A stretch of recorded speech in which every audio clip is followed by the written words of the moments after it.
एक सवाल है और ये सवाल आपसे है। अगर इस देश में एक बेटी को इंसाफ पाने के लिए चिल्लाना पड़े, रोना पड़े और फिर भी उसे सुनने वाला कोई ना हो, तो क्या हम सच में एक न्यायपूर्ण देश हैं?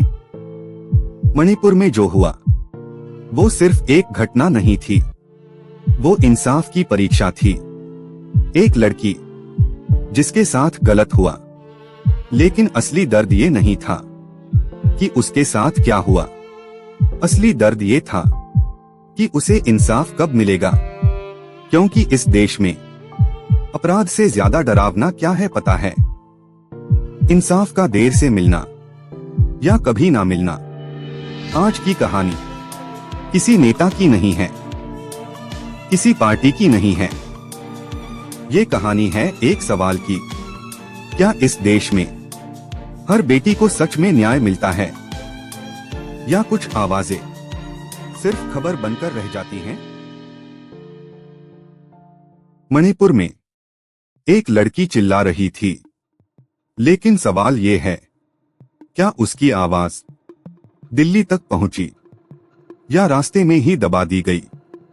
2023 से मणिपुर में जो कुछ हो रहा है वो सिर्फ एक खबर नहीं है, ये एक दर्द है जो धीरे धीरे पूरे देश में फैल रहा है। गांव जल रहे थे, लोग अपने ही घरों से भाग रहे थे, डर हर चेहरे पर साफ दिख रहा था। और इसी डर के बीच एक वीडियो सामने आया, एक लड़की जिसके साथ इंसानियत की सारी हदें पार कर दी गईं। वो सिर्फ एक लड़की नहीं थी, वो इस देश की बेटी थी। उसकी चीख सिर्फ मणिपुर में नहीं गूंजी, पूरे भारत में गूंजी। लेकिन सवाल वही, क्या उसकी आवाज सत्ता तक पहुंची?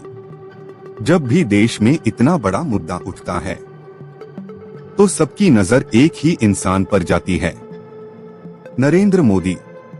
लोग इंतजार कर रहे थे कि वो सामने आएंगे, कुछ कहेंगे, देश को भरोसा देंगे। लेकिन दिन बीत गए और सन्नाटा बना रहा। सोशल मीडिया पर लोग पूछने लगे, प्रधानमंत्री चुप क्यों हैं? क्या ये एक रणनीति थी या एक गलती, या फिर राजनीति इतनी भारी हो गई कि इंसानियत पीछे छूट गई? इसी बीच एक और आवाज उठी, राहुल गांधी। उन्होंने कहा, मणिपुर जल रहा है। वो लगातार इस मुद्दे को उठाते रहे, पीड़ितों से मिलने की बात करते रहे। अब कहानी यहां बदल जाती है। एक तरफ सन्नाटा, दूसरी तरफ सवाल। लेकिन क्या सिर्फ सवाल पूछने से कोई सही साबित हो जाता है, या चुप रहकर काम करने वाला ज्यादा सही होता है? देश दो हिस्सों में बंट गया।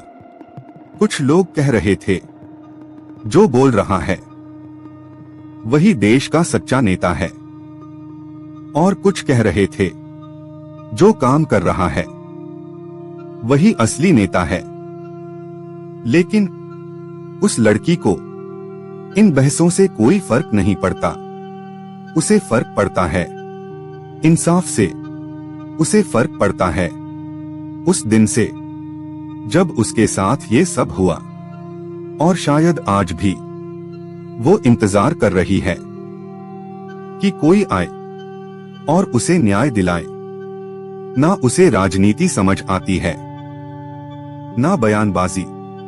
उसे सिर्फ इतना पता है कि उसके साथ गलत हुआ और उसे न्याय चाहिए। तो आज सवाल ये नहीं है कि कौन अच्छा नेता है। सवाल ये है, जब एक बेटी रो रही थी तो कौन उसके साथ खड़ा था और कौन चुप था? क्योंकि इतिहास नाम याद रखता है, लेकिन सच कभी नहीं भूलता।